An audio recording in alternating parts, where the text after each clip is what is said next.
This video was made possible by Brilliant, a math and science problem-solving website that makes learning fun and rewarding. In Thus Spoke Zarathustra, in the chapter called The Bestowing Virtue, Friedrich Nietzsche wrote something surprising. Zarathustra, a sage who is also the central character of the book, tells his followers to stop following him. He says, "I now go alone, my disciples. You too go now, alone. Thus I want it. I advise you, depart from me, and guard yourselves against Zarathustra. And better still, be ashamed of him. Perhaps he has deceived you." This is one of my favorite parts of the book. I found it surprising, but interesting, that the sage would tell his followers to be ashamed of him, abandon him, and mistrust him. Why would he do that? As usual, I'm going to explore this idea through a dialogue. A young student spent years searching for enlightenment.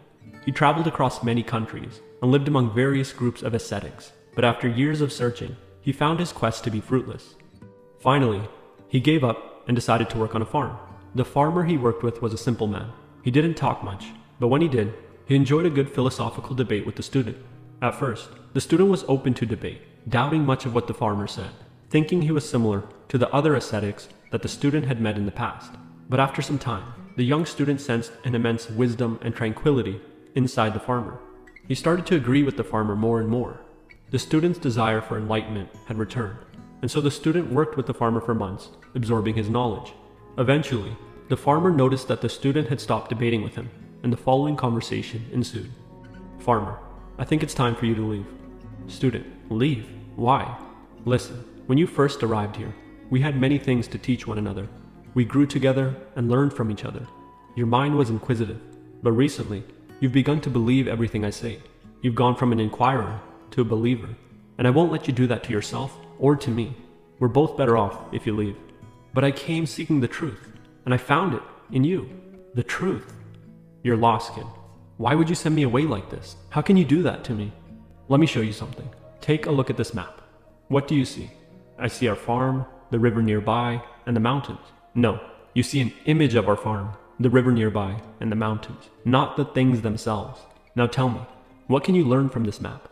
I can learn where the farm and the river are, the height of the mountain, where the berry trees are, where we plant our carrots. No, you can't. Give it a few millennia. The river will dry up, the mountains will move, and this farm may be a city. You can't learn anything about the farm as it is. You can only see an image of it as it was at some point in time. See, a man's memory is like this map. It can capture a shadow of reality, and he can share that with you, but he can never give you the reality itself. A man can give you his memories of the truth, but he can never give you the truth itself. He can tell you where the farm was, but you'd still have to verify it for yourself. If you want the truth as you say, there can be no intermediaries, no middlemen. If there's a middleman, then he's the one you're following, not the truth. But what's wrong with following you? If you follow me, you'll live according to my memories. You'll live according to my map, and you'll never learn to construct your own. What if my map is wrong? Then you'll be lost with me, and you won't be able to correct me because you never learned to navigate on your own. And if you can't correct me, then we're no longer able to help each other. But if you learn to see for yourself, if you learn to construct your own map of reality, then we can come together as friends and individuals. We can compare our maps and help one another see reality as it really is. And when we both see reality as it is, we can journey through it together as equals. I guess you're right. I'll start packing my things. In a letter to his sister, Nietzsche wrote, "If you wish to strive for peace of soul and pleasure, then believe. If you wish to be a devotee of truth, then inquire." And in my opinion, Zarathustra tells his followers to leave him because they are still believers. He wants them to become inquirers. He doesn't want followers. He doesn't want people to believe what he says. He wants them to doubt him, inquire, verify what he says for themselves, and see if they arrive at the same vision of reality. And if they arrive at the same vision of reality, then they can be travelers in this world together. They can be equals.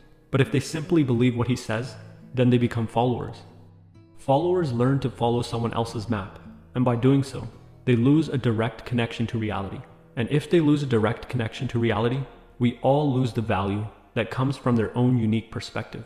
We lose the value of independent verification and the possibility of someone correcting us. But inquirers, on the other hand, make their own maps and maintain their connection to reality. And because of this, they bring us actual value through their unique perspective of the world. But at the end of the day, this is just my opinion and understanding of Nietzsche's words, not advice. Feel free to use this information however you like. And if you have a different take on Nietzsche's words, I'd love to hear your perspective in the comments.